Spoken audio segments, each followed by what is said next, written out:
Pasukan pertahanan Israel atau IDF dan kelompok Hizbullah saling melakukan serangan pada Sabtu 4 Mei 2024.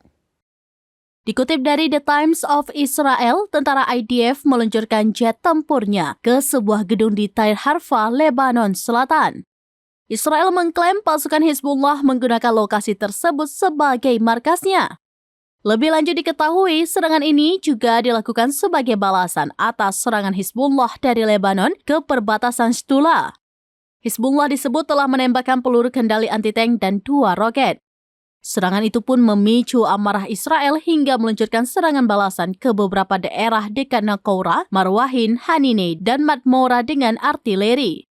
Mereka juga menggunakan tank-tank untuk menembaki bangunan di Kafr Kila. Hingga saat ini belum ada tanggapan dari Hizbullah mengenai serangan Israel di wilayah tersebut.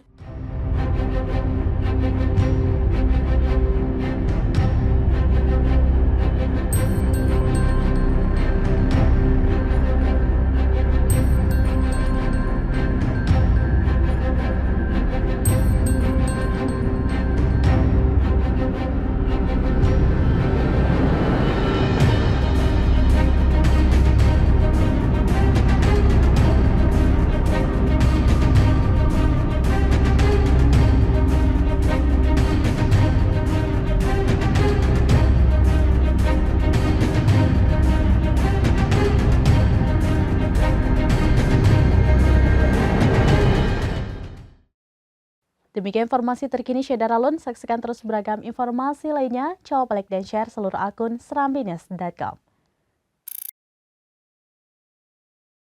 Download Tribun X sekarang. Menghadirkan lokal menjadi Indonesia.